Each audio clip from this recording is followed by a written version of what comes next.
I gave Rose $5 every Tuesday morning for 8 months before she saved my life. It started simple enough. I'd stop at Millie's Coffee on High Street around 7:30, get my medium roast with cream, no sugar, and there she'd be. Sitting on the green bench outside the dry cleaners, her gray hair pulled back with a rubber band, her coat clean but worn thin at the elbows. She never asked for anything. That's what made me notice her.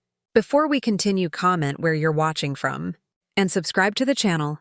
We'd love to see how far our stories are reaching. The first time I offered money, she looked at me like I'd handed her something fragile. "Thank you, ma'am," she said. Just that.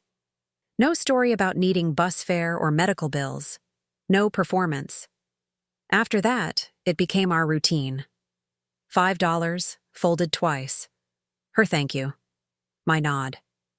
8 months of the same exchange, silent and predictable, like my entire life had become since Tom died. That Tuesday morning in November felt like any other. The sky was that particular Ohio gray that means snow's coming but hasn't decided when. I parked in my usual spot, 2 spaces down from the coffee shop entrance. My hands were steady on the wheel. They wouldn't be steady much longer. Rose was waiting, but something was different. Her shoulders were tight, her eyes tracking the street like she was watching for someone specific. When I approached with the folded 5, she stood up fast, too fast. "Don't go home tonight," she said. I stopped walking. "Excuse me? Your house. Don't go there tonight." Her fingers wrapped around my wrist, not hard but firm. Her hands were cold. "Please. I know how this sounds, but please listen." I looked down at her hand on my wrist, then back at her face. In 8 months, we'd never touched. In 8 months, she'd never said more than 3 words to me. "Rose, I don't understand what I know your daughter-in-law," she said. "I know what she's planning." My chest went tight. "You know Vanessa?" "I know what she is." Rose let go of my wrist but didn't step back. "I've seen her twice in the past 2 weeks. Going into Hartman and Associates on 3rd Street. That law firm doesn't handle nice business, Mrs. Sullivan." She knew my name. 8 months of $5 bills and she'd never used my name. "How do you know who I am?" "I pay attention." Rose's voice was quiet but sharp. "I see more than people think. Your car has a West High parking sticker. Your coat has a name tag sewn inside the collar that says M. Sullivan. You wear a wedding ring but no one meets you for coffee. You look at your phone every morning at 7:45 and your face changes. That's when your son texts you, isn't it?" I felt something cold settle in my stomach. "You've been watching me. I've been noticing you. There's a difference." She sat back down on the bench, slower this time. 2 weeks ago, I saw your daughter-in-law leaving Hartman's office." She was smiling. The kind of smile people wear when they've just signed papers they shouldn't be signing. "I used to be a lawyer, Mrs. Sullivan." I know that smile. Used to be? Before my own family decided I wasn't competent to handle my own affairs anymore. She pulled her coat tighter. Before my son and his wife convinced a judge I needed a conservatorship.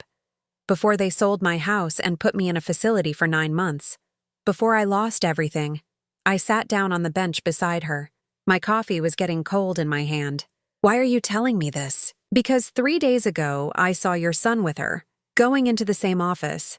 And yesterday morning, I saw a van parked outside your house on Westerville Road. Security company logo on the side. But I don't think they were installing security.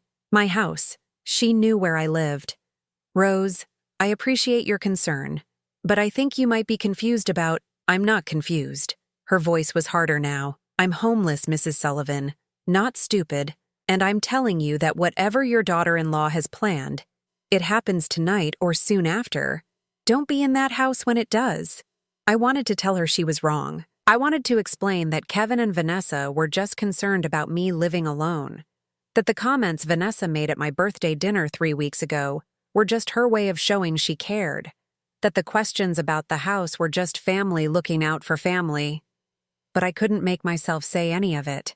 Because at my 67th birthday dinner, in front of Kevin's work colleagues and Vanessa's book club friends, my daughter-in-law had looked at me with those cold blue eyes and said, "Margaret, honey, Kevin and I have been talking. Don't you think this house is getting too big for you to handle alone? All those stairs, all those rooms to clean. Maybe it's time to think about something smaller, something easier to manage. She'd said it while wearing the pearl earrings I'd given her for Christmas, while sitting at the dining room table Tom and I bought in 1985, while everyone nodded and smiled like she was being thoughtful instead of erasing me from my own life. Kevin had said nothing. He'd looked at his plate and cut his pot roast into smaller and smaller pieces. "What should I do?" I asked Rose. "Don't go home tonight. Stay somewhere else.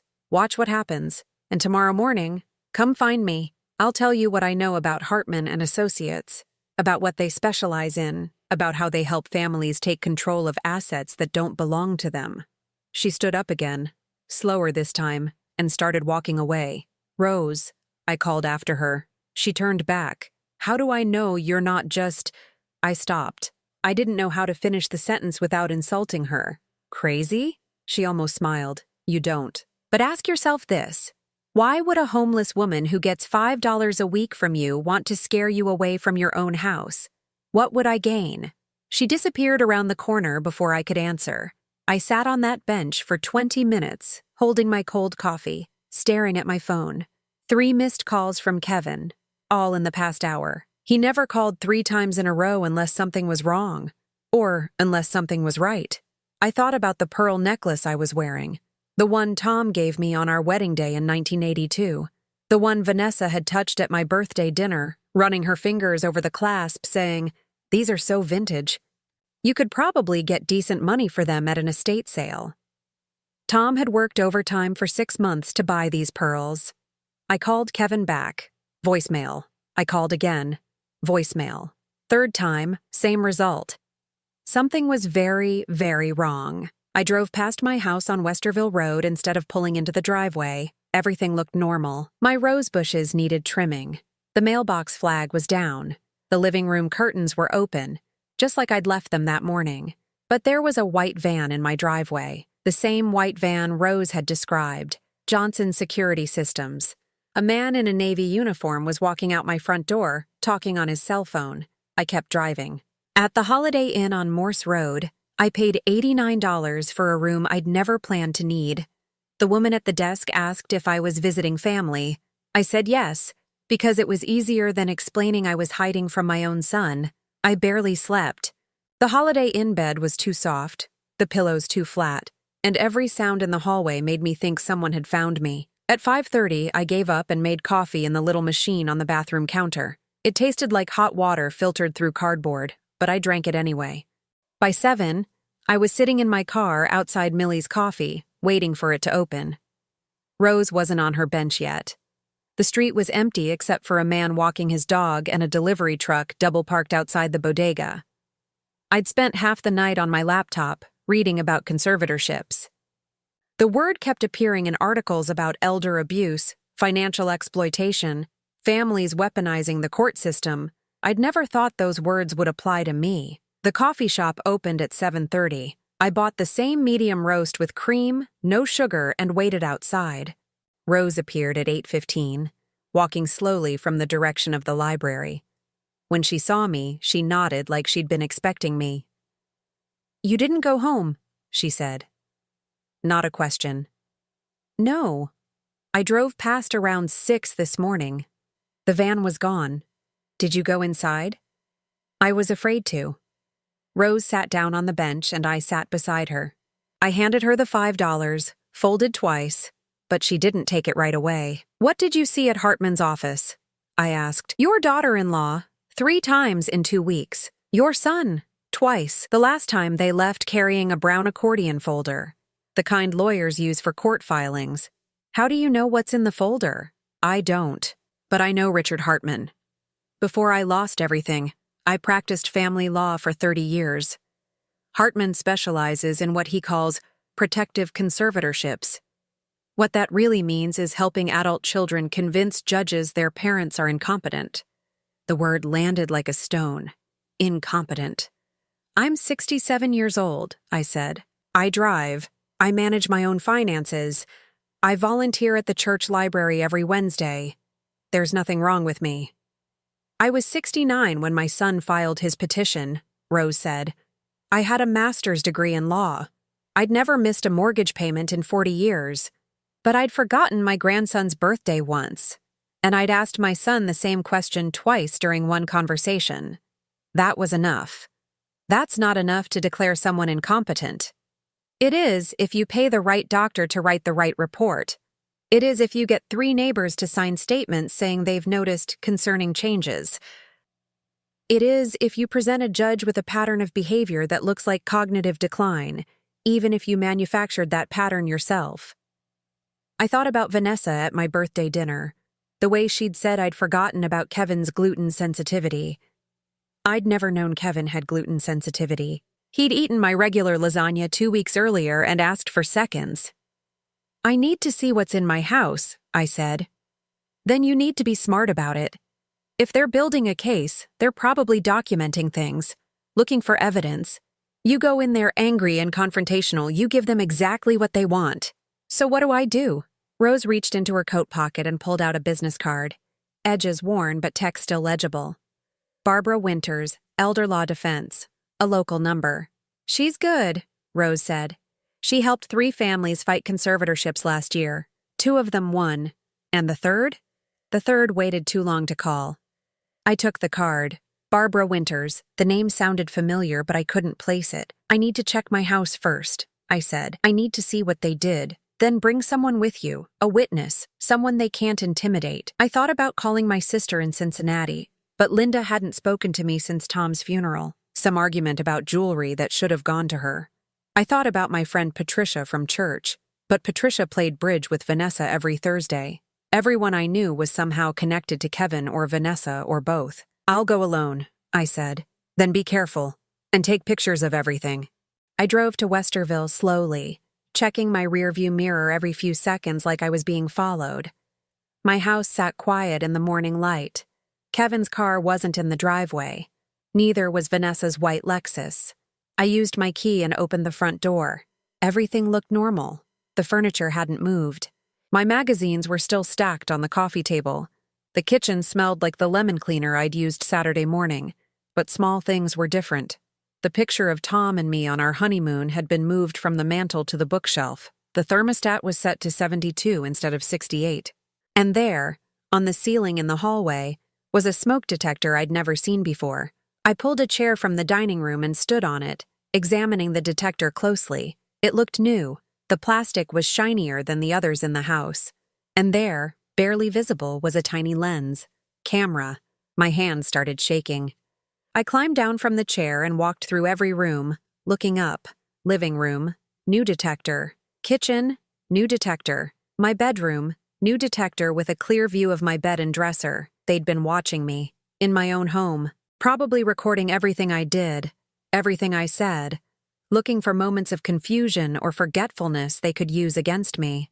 I remembered what Rose had said about patterns of behavior. This was the pattern. They were creating it. I took pictures with my phone, every detector, every angle.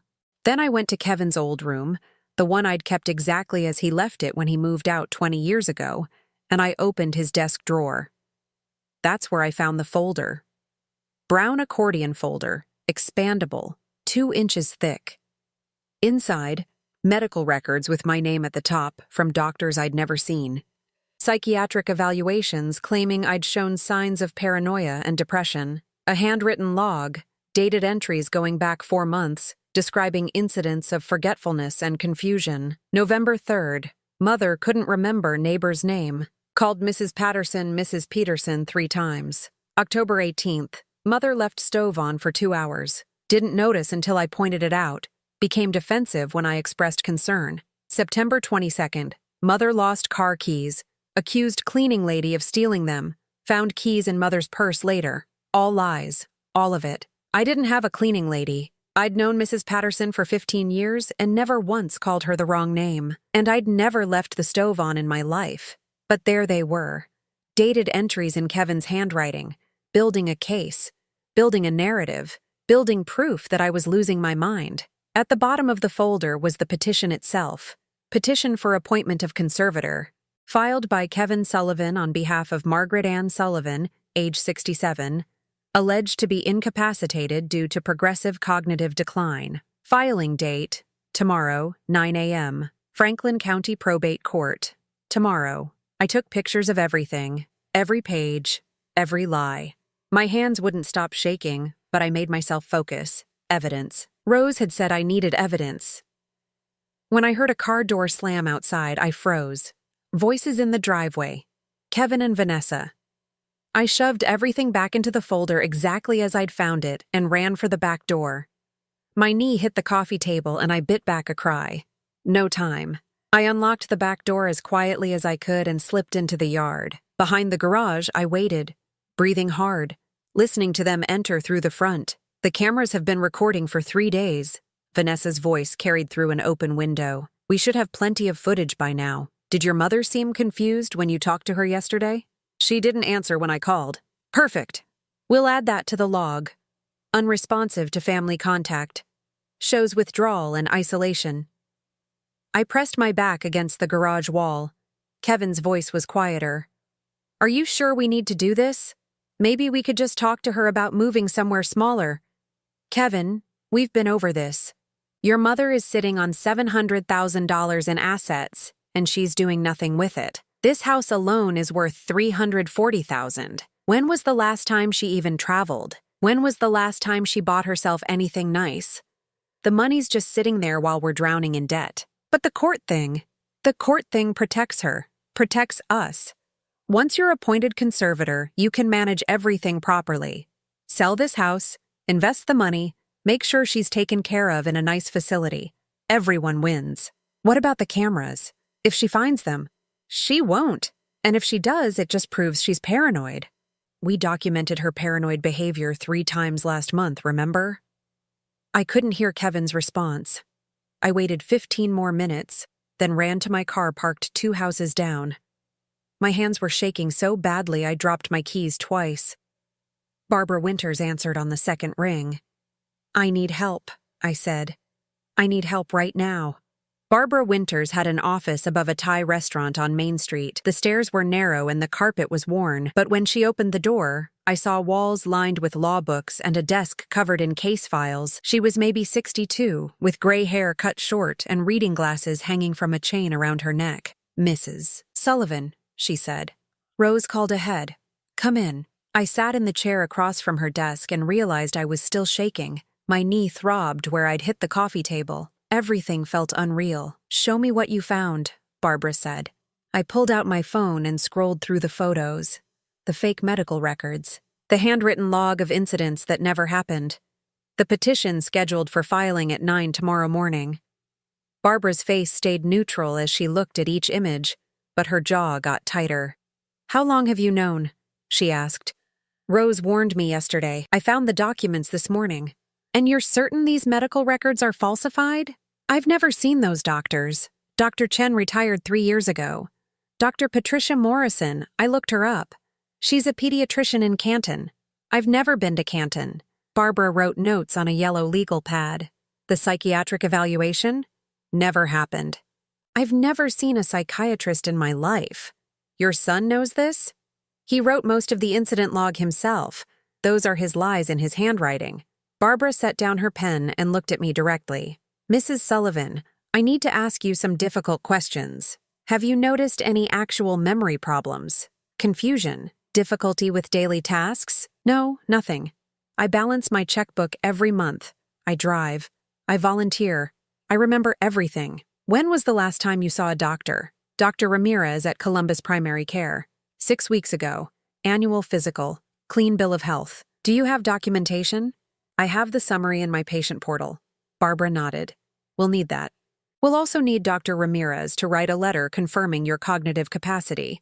We have less than 24 hours to file a response and request an emergency hearing. Can we stop them? We can fight them. Whether we can stop them depends on the judge, the evidence, and how fast we move. She leaned forward.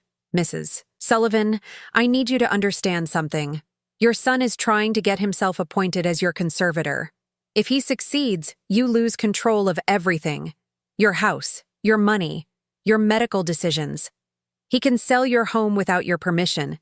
He can move you into a facility against your will. You become legally incompetent, and he becomes your legal guardian. The word incompetent kept hitting me like a physical blow. Why would Kevin do this to me? Barbara's expression softened slightly. From what Rose told me and from what I see in these photos, your daughter-in-law is the primary driver. Your son might be going along with it because he's in debt, because he's being manipulated, or because he genuinely believes this is what's best for you. People convince themselves of terrible things when money's involved. I thought about Kevin at my birthday dinner, cutting his pot roast into smaller and smaller pieces, while Vanessa talked about my house being too big, not defending me, not speaking up, just cutting meat and staying silent. How much will this cost? I asked. My retainer is $5,000. If this goes to a full hearing, probably another $10,000 to $15,000, maybe more if they fight hard. $15,000 to prove I wasn't crazy. $15,000 to defend myself against my own son. I have the money, I said. I want to hire you. Good. We start now. Barbara spent the next hour asking me questions about my daily routine, my finances, my medical history, my relationship with Kevin and Vanessa. She made copies of everything on my phone and sent them to her computer. Then she started making calls. I sat in that office and watched Columbus move past the window below. People walking to lunch, people shopping. People living normal lives where their children weren't trying to declare them incompetent. Mrs. Sullivan, Barbara said after her 5th call, Dr. Ramirez can see you at 4 today for a cognitive assessment. He's clearing his schedule. We'll need written confirmation of your mental capacity on official letterhead. What kind of assessment? Memory tests? Cognitive function evaluation? Standard mental status exam? It should take about an hour. I'd spent 67 years never having to prove I was sane. Now I had 4 hours to prepare. Barbara made more calls, to the probate court, filing an emergency objection, to an investigator, requesting rush research on Vanessa's background, to another lawyer she knew, asking about precedents. I sat and listened and felt myself disappearing into paperwork and legal terminology. Around 2, Barbara ordered Thai food from downstairs. I couldn't eat. My stomach felt like concrete. Tell me about your husband, Barbara said while she ate pad thai from a takeout container. Tom died 3 years ago. Pancreatic cancer. 18 months from diagnosis to death. I'm sorry. What did he do for work? Electrician. Union. Worked for Columbus Electric for 37 years. And the house? We built it in '82. Mortgage paid off in 2009. Tom handled most of the repairs himself. He always said it would be mine free and clear when he was gone. Did he leave a will? Everything to me. Kevin got $25,000 in a trust fund for education. Already spent. Tom was clear that the house was mine. Barbara wrote more notes. Your savings? $127,000 in a savings account at Huntington Bank. 40 years of putting away $300 a month. Sometimes less when Kevin needed help with college or his first apartment or his wedding. Does Kevin know how much you have? I told him and Vanessa last Christmas. They were talking about buying a bigger house, and I mentioned I had savings if they ever needed help with a down payment. Barbara's pen stopped moving. What did they say? Vanessa laughed, said I was sweet but they could never take my retirement money, said Kevin's business was doing great and they'd be fine. What does Kevin do? IT Consulting. He started his own company in 2015. Vanessa works part-time as a nutritionist. Barbara made a note with a star next to it. The investigator will pull their financials. If they're in debt like Vanessa said, we'll know exactly how much. At 3:30, I drove to Dr. Ramirez's office. The waiting room was empty. The receptionist, Maria, who'd known me for 12 years, looked at me with such pity I wanted to cry. Dr. Ramirez was gentle. He asked me to remember 3 words. To draw a clock showing 3:20, to count backward from 100 by sevens, to name as many animals as I could in 1 minute, to repeat a sentence exactly as he said it. Margaret, he said when we finished, your cognitive function is completely normal, better than normal for your age. You have no signs of dementia, no signs of cognitive impairment, no signs of any mental health disorder. Can you write that down? I already did. Dated today. Notarized. Barbara called ahead and explained the situation. He handed me an envelope. I'm sorry this is happening to you. Kevin seemed like such a good son when Tom was sick. He was, I wanted to say. He was a good son. He held Tom's hand when the pain got bad. He helped me plan the funeral. He cried at the grave. But I didn't say any of that because I was starting to understand that the Kevin I remembered and the Kevin who hired cameras to watch me in my bedroom were two different people. Or maybe they were the same person, and I just never wanted to see what he was capable of. I drove back to Barbara's office with the envelope on the passenger seat. Proof that I was sane. Proof that I wasn't the problem. Proof that cost me 67 years of being a good mother to obtain. Barbara was on the phone when I arrived. She gestured for me to sit. I heard fragments, emergency hearing, falsified documents, elder abuse. When she hung up, she looked tired. Judge Morrison granted us an emergency hearing. Tomorrow morning, 8:30. Half an hour before your son planned to file his petition. We go in first, present your evidence, and request that the judge deny his petition entirely. What if the judge sides with Kevin? Then we fight harder. But Margaret, you have Dr. Ramirez's evaluation. You have photos proving they installed surveillance cameras in your home without your knowledge. You have copies of falsified medical records. This isn't a close case. This is abuse. I thought about Kevin's voice this morning. Are you sure we need to do this? And Vanessa's response. The money's just sitting there while we're drowning in debt. Where do I sleep tonight? I asked. Anywhere but your house. Do you have friends? Family? Not really, not anymore. Barbara wrote an address on a business card. My mother-in-law runs a bed and breakfast in German Village. I'll call ahead. She'll take care of you. I took the card. My hands had finally stopped shaking, but they felt numb. Everything felt numb.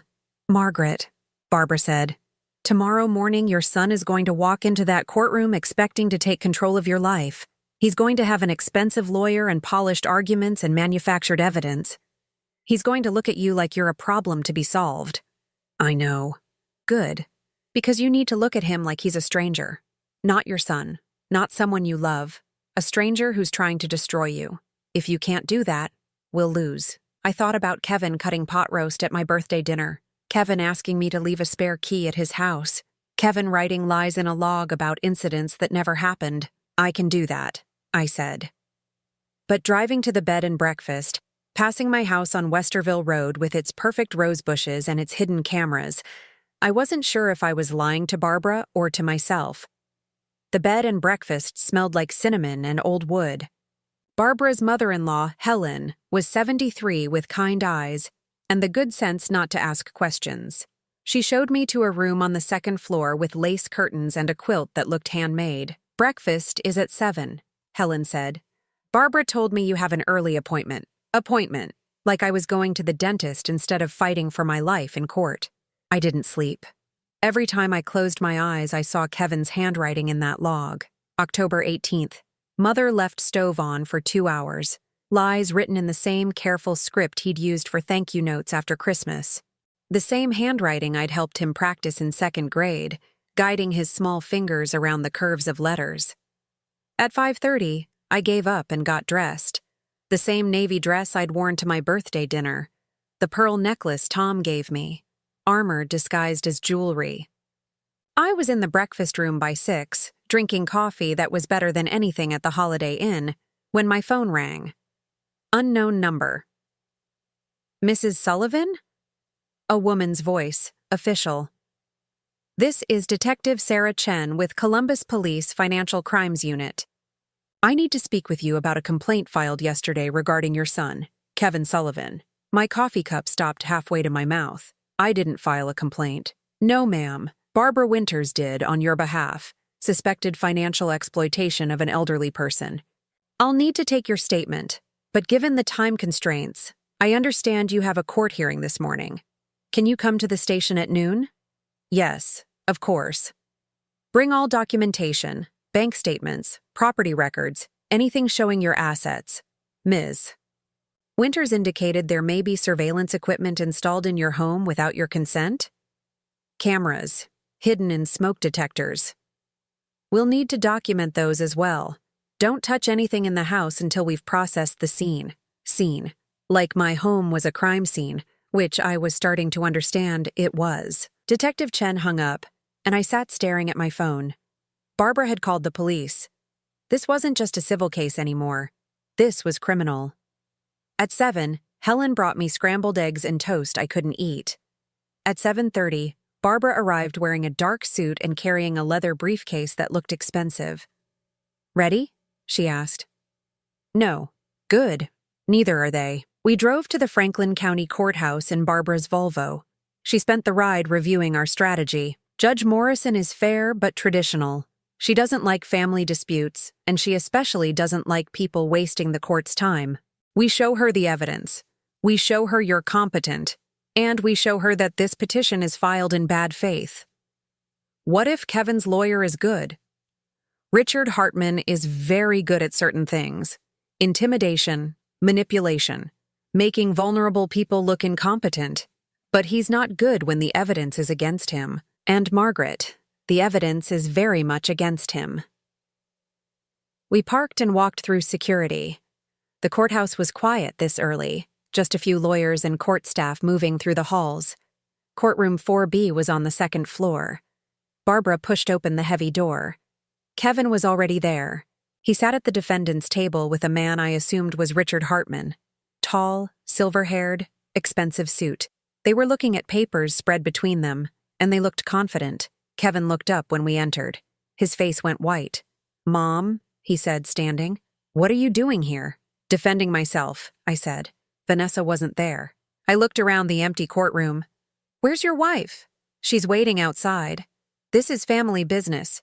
I didn't think she needed to be in the actual courtroom." Kevin's voice was shaking slightly. "Mom, I don't understand.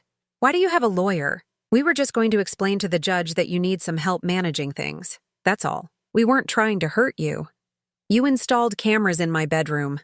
The color drained from his face completely now. "How did you—" "Kevin."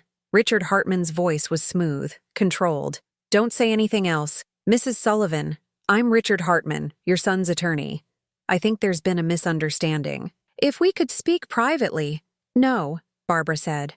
"We're not speaking privately about anything. We're speaking publicly, in front of Judge Morrison, with everything on the record." The bailiff entered. "All rise." The Honorable Judge Linda Morrison presiding. Judge Morrison was black, maybe 55, with gray streaks in her hair and reading glasses perched on her nose.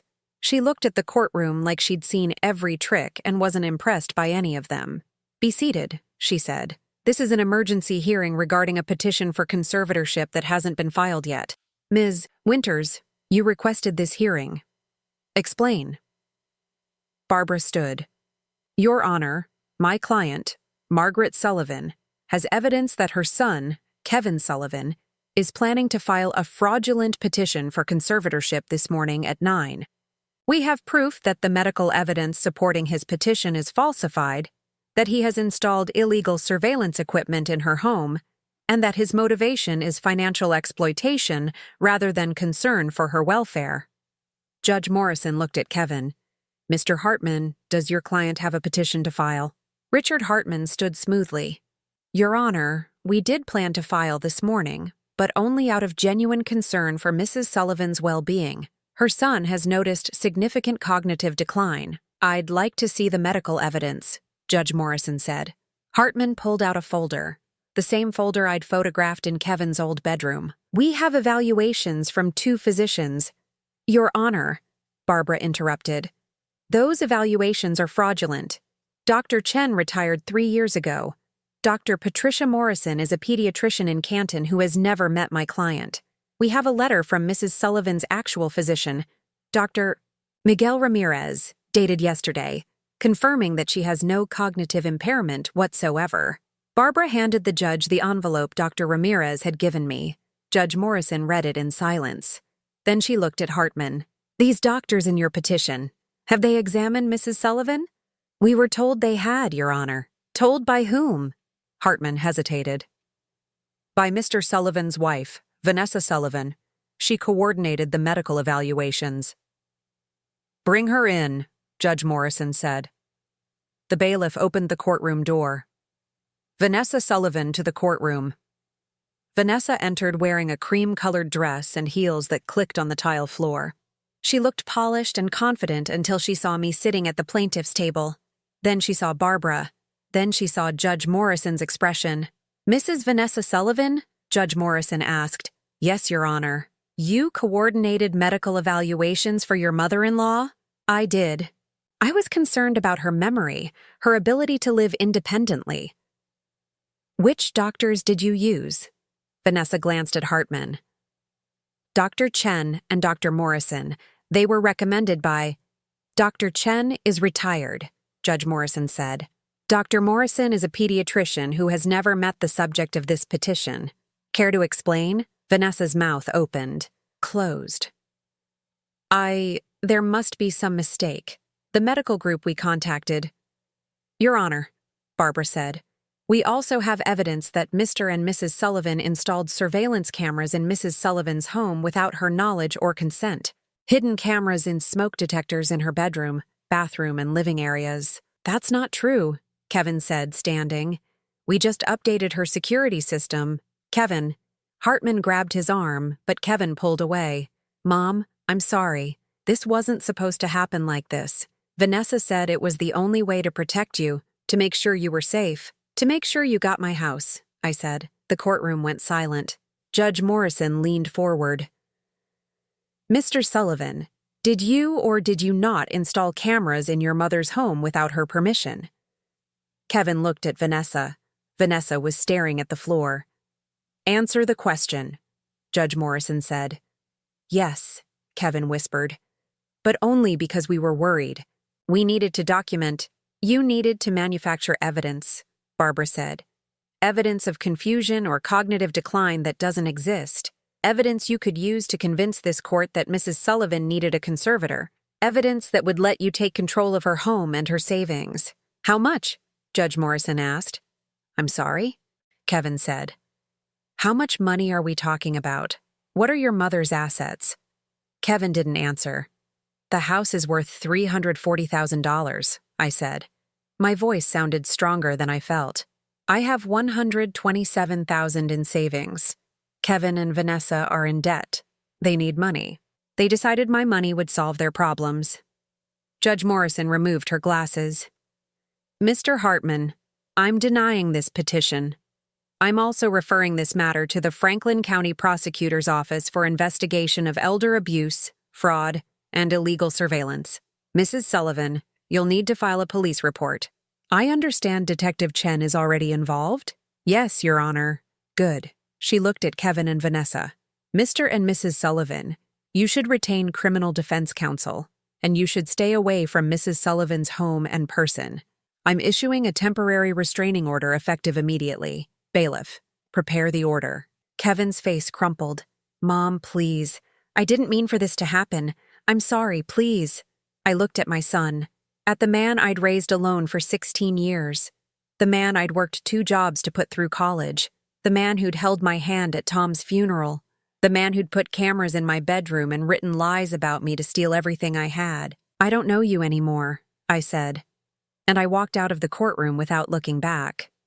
Detective Chen's office was smaller than I expected. Gray walls, metal desk, coffee maker in the corner that looked like it hadn't been cleaned since the 90s. She was maybe 45, with short black hair and tired eyes. Mrs. Sullivan, thank you for coming in. She gestured to a chair. I've reviewed the documentation Ms. Winters provided. I need to take your statement, and then we'll discuss next steps. I spent 2 hours telling the same story I'd told in court that morning. The cameras, the fake medical records, the log of incidents that never happened.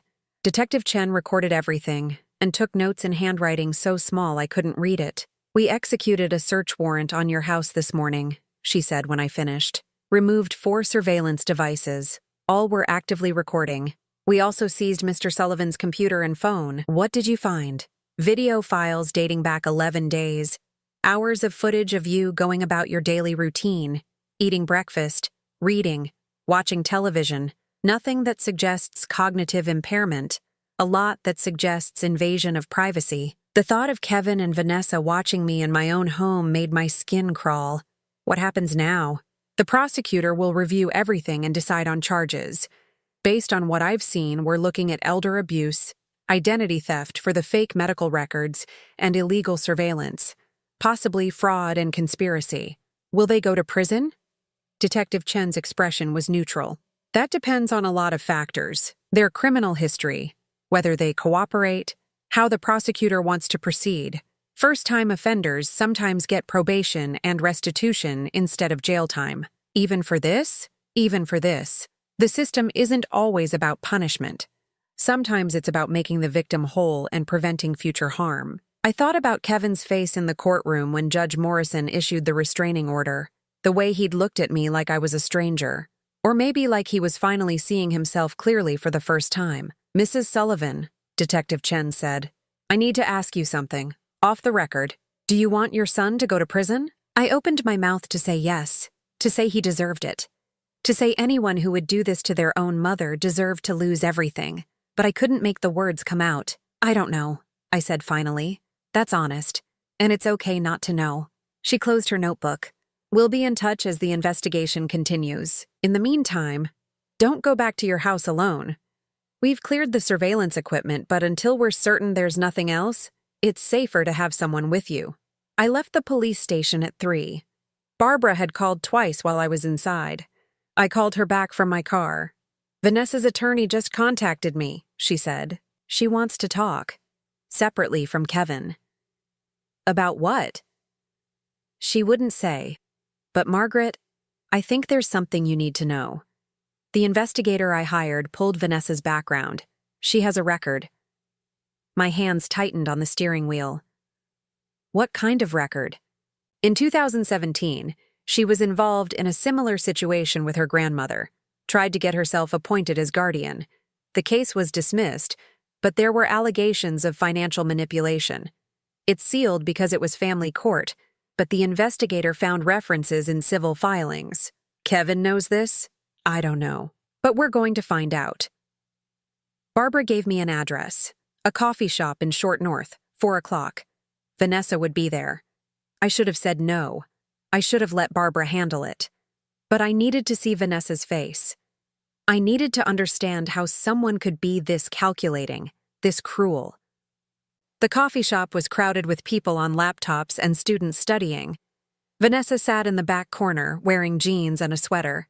No makeup. She looked younger, smaller, almost vulnerable. Until I sat down and saw her eyes, cold and calculating as ever. "Thank you for coming," she said. "I'm here because my attorney advised it. That's all. I know you hate me. I understand that. But I need you to know something. Kevin didn't know." "Didn't know what?" "About my grandmother. About what I tried to do in Nevada. I never told him." "So he married you without knowing you'd tried to steal from your own family?" Vanessa's jaw tightened. "It wasn't stealing. My grandmother had dementia. Real dementia. She was being taken advantage of by a caregiver.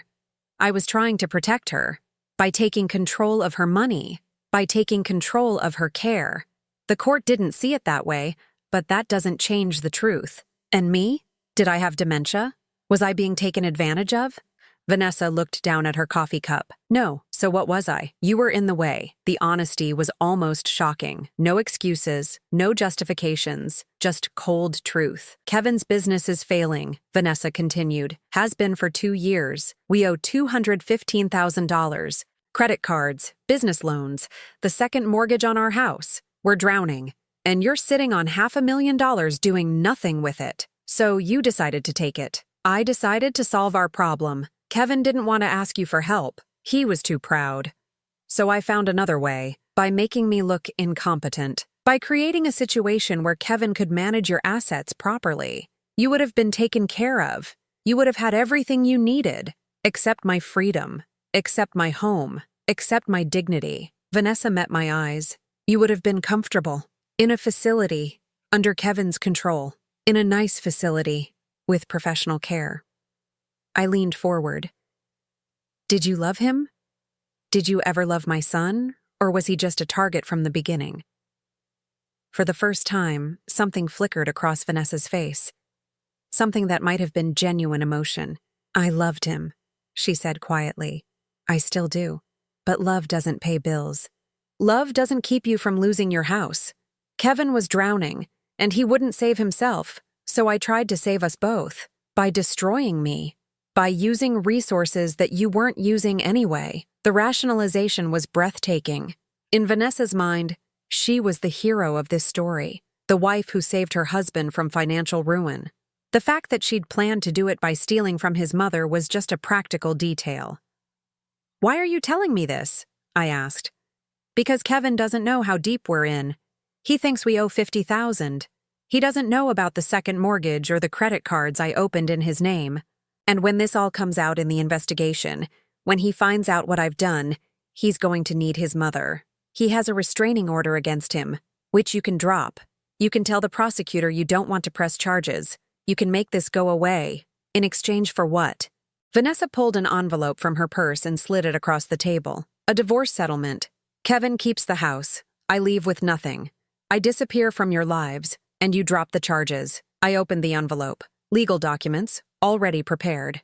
Vanessa Sullivan agrees to dissolve marriage, waive all claims to marital property, relinquish any future claims to assets of Margaret Sullivan or Kevin Sullivan. "You think I care about you disappearing? I want you in prison." "No, you don't. You want Kevin back. You want your son back. And he's in there somewhere, under all the debt and stress and bad decisions. But you won't get him back if he goes to prison too. You'll lose him forever." I stared at the divorce papers. My phone buzzed. A text from Kevin's number. "Mom, please, can we talk? I need to explain. I need you to understand." I looked up at Vanessa. "Did you tell him to text me?"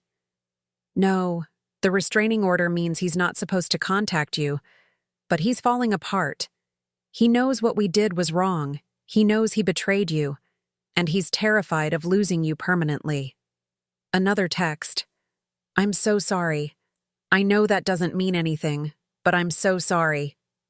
If I drop the charges against you," I said slowly, "Kevin still faces his own charges. The cameras were his idea too. Kevin followed my lead. I can testify that I manipulated him, that I pressured him, that he was coerced by financial stress and my influence. I can make it clear that I was the architect and he was the fool who went along with it. You'd throw yourself under the bus to save him? I'd tell the truth to save him. And the truth is, he never would have done this without me." My phone buzzed again. "Please, Mom. I know I don't deserve it, but please talk to me." I thought about Kevin at 8 years old, crying because he'd accidentally broken Tom's favorite mug. I thought about Kevin at 16, working after school to help pay bills.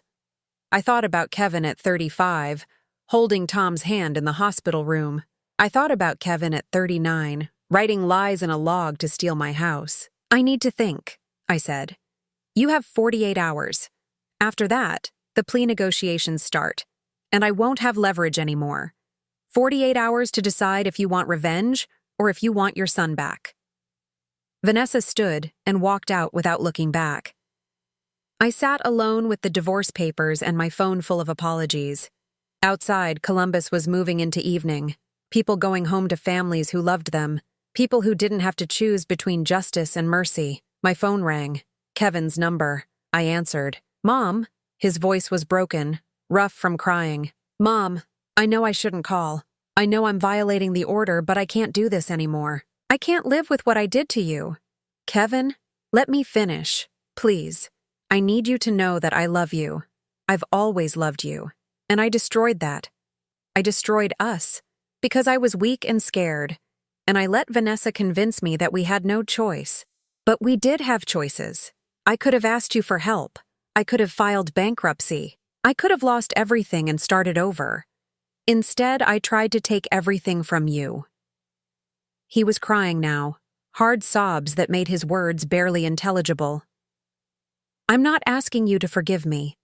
I'm just asking you to know that I'm sorry, and that I'm going to spend the rest of my life trying to be the son you deserved. Even if you never speak to me again." The line went quiet except for his breathing. "Kevin," I said, "where are you?" "Outside your house. I'm sitting in my car outside your house because it's the closest I can get to you without breaking the restraining order. I just wanted to be near you." I looked at the divorce papers on the table, at Vanessa's signature already on the last page, waiting for mine. "Stay there," I said. "I'm coming." Kevin's car was parked 3 houses down from mine, far enough to technically comply with the restraining order but close enough that he could see the front door. When I pulled up behind him, he got out slowly, like he expected me to drive away. He looked terrible. His eyes were red and swollen, his hair unwashed, his shirt wrinkled. This was not the polished IT consultant who'd sat in court yesterday. This was someone who'd stopped pretending. "Mom," he said, just that one word, and his voice broke. "Get in my car," I said. "We need to talk, and I'm not doing it on the street." He climbed into the passenger seat. We sat in silence for a full minute before I spoke. Vanessa told me about the debt, the real amount. Kevin's head dropped. $215,000. I didn't know about most of it until yesterday. When Barbara's investigator pulled our financials, I saw the credit cards she'd opened in my name. The second mortgage she took out without telling me. I thought we were struggling. I didn't know we were drowning. She's offering a deal, divorce settlement where she takes nothing and testifies that she manipulated you. In exchange, I dropped the charges against her. "Don't do it," Kevin said immediately. "She deserves to go to prison for what she did to you, to us. But you don't?" He looked at me then, and I saw something I hadn't seen in the courtroom. Genuine understanding of what he'd done, not just regret that he'd been caught, but comprehension of the harm. "I deserve whatever happens," he said. "If that's prison, then that's prison. I put cameras in your bedroom, Mom. I wrote lies about you. I was going to take your house and put you in a facility. I don't get to walk away from that. Vanessa said you didn't know about her grandmother, about Nevada. I didn't, but I should have questioned more. Should have pushed back when she started talking about conservatorship instead of just asking you for help. I was a coward. Easier to let her make the hard decisions than face you and admit I'd failed. Failed at what? Everything. The business is failing. Has been for 2 years. I lost 3 major contracts because I couldn't compete with bigger firms. I kept borrowing money, kept thinking I could turn it around. Meanwhile, Vanessa was spending on her yoga retreats and her designer clothes and her book club lunches. We were pretending everything was fine while the house of cards collapsed. Why didn't you tell me? Because you'd already given me everything. You worked 2 jobs to put me through Reed College. You helped with my first apartment. You gave me $25,000 for the business startup. And after all that, after everything you sacrificed, I couldn't admit I'd wasted it. So you decided to take more, to take everything. Kevin's face crumpled. I told myself it was temporary, that once I got control of your assets, I could manage them properly, pay off the debt, and then transfer everything back to you. I convinced myself I was protecting you, not robbing you. You convinced yourself of a lie. Yes. He wiped his eyes. The cameras were my idea, not Vanessa's. She suggested them, but I'm the one who hired the company. I'm the one who reviewed the footage. I'm the one who watched you reading on the couch and eating lunch and talking to yourself while you cooked, looking for any moment of confusion I could use against you. Did you find any? No, you were just you. Just my mom, living her normal life. And I kept watching anyway because I'd already gone too far to stop. The confession was complete. No excuses. No blaming Vanessa for everything. Kevin was taking responsibility for his own choices, his own cruelty. Barbara can probably get you probation, I said. First offense, cooperation with investigators. Your wife as the primary instigator. You might avoid prison. Is that what you want? I thought about that question for a long time. What did I want? Revenge? Justice? My son back? I want you to understand what you almost did to me, I said finally. You almost erased me, took away my home, my money, my right to make my own decisions.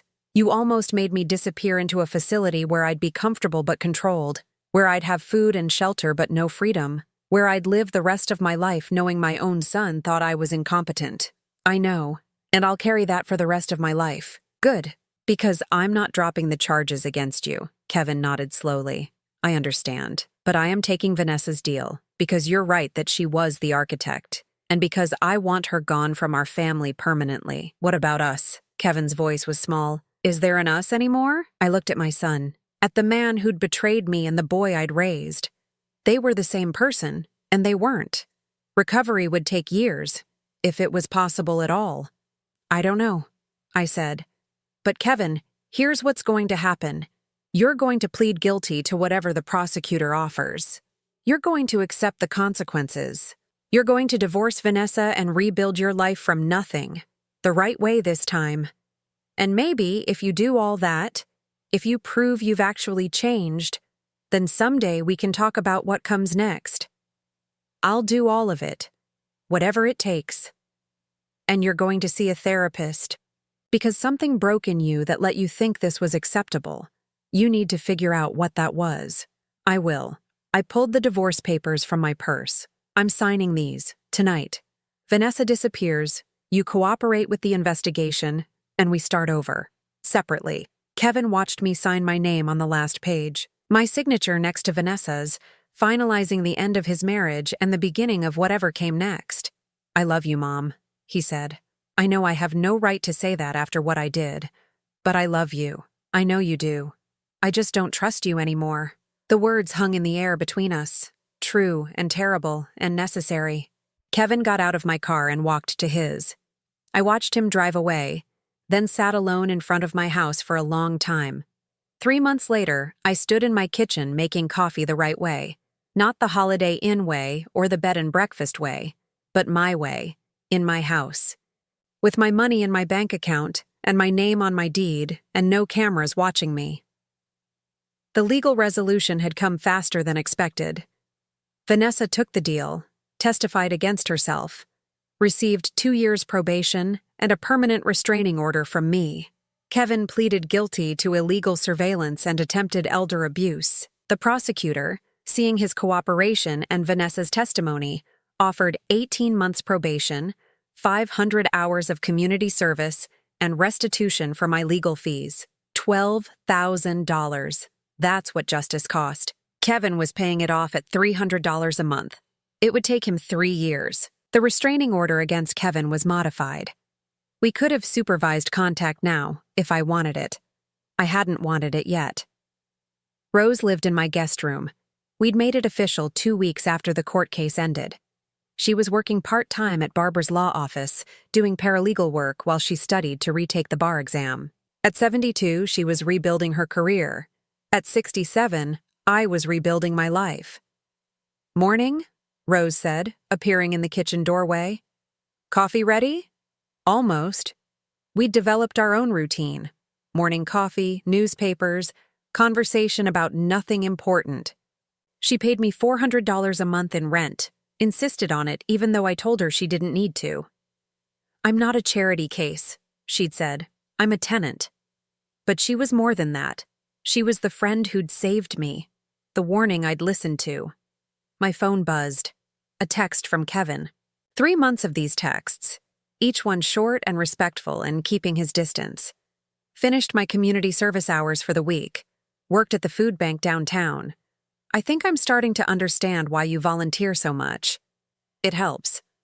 I didn't respond immediately. I rarely did. "Is that Kevin?" Rose asked. "Yes." "Are you going to answer?" "Eventually." Rose poured herself coffee. "He's trying, Margaret.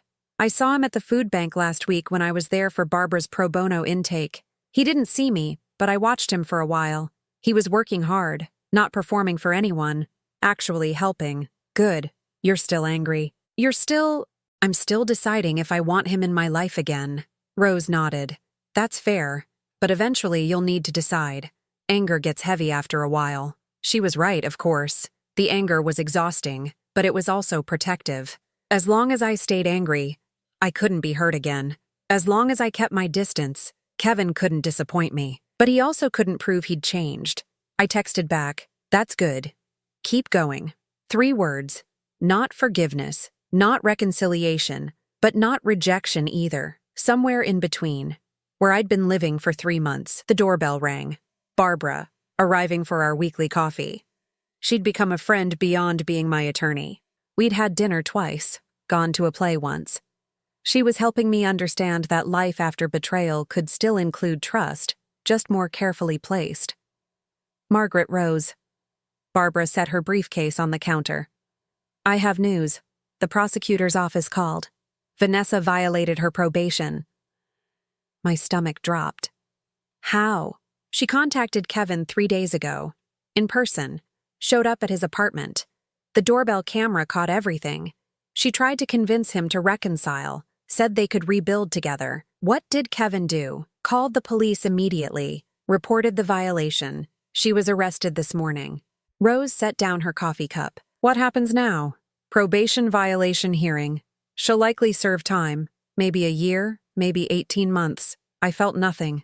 No satisfaction, no relief, just emptiness where Vanessa used to live in my head. Kevin did the right thing, Barbara continued. He protected himself and he protected you. That counts for something. Maybe it did. Maybe doing one right thing didn't erase all the wrong things. But maybe it was a start. That afternoon, I drove to the food bank downtown. Kevin was there, unloading boxes from a delivery truck, wearing jeans and a gray t-shirt that had seen better days. He looked thinner, older, different. When he saw me, he froze. Mom? I heard about Vanessa, I said. Barbara told me what you did. I didn't have a choice. She violated the order. She can't be in my life anymore.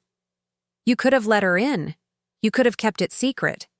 No, I couldn't, because that would be the old Kevin. The one who made bad choices because they were easier. I'm not him anymore. I looked at my son, at this man who was trying to rebuild himself from ruins he'd created. Maybe he'd succeed, maybe he'd fail. But for the first time in 3 months, I believed he was actually trying. I'm not ready to have you in my life again, I said. Not fully, but I'm willing to start small. Coffee once a month, supervised, neutral location. We talk about how you're doing, and I decide if I trust you enough for more. Kevin's eyes filled with tears. Yes, thank you. Yes. And Kevin, if you ever lie to me again, if you ever try to manipulate me again, you're gone permanently. No second chances. I understand. I turned to leave, then stopped. Your father would be disappointed in what you did, but he'd be proud that you're trying to fix it. I drove home to my house with no cameras and no lies and no son who wasn't ready to be trusted yet. Rose was cooking dinner, something that smelled like garlic and tomatoes. Barbara had left a book on the counter, a novel she thought I'd like. This was my life now. Smaller than it used to be, but mine. Completely mine. I poured a glass of wine and stood on my back porch, watching the sun set over the rose bushes Tom had planted 30 years ago. They needed trimming again.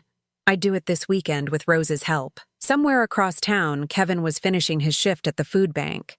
Somewhere in a holding cell, Vanessa was learning that consequences eventually catch up.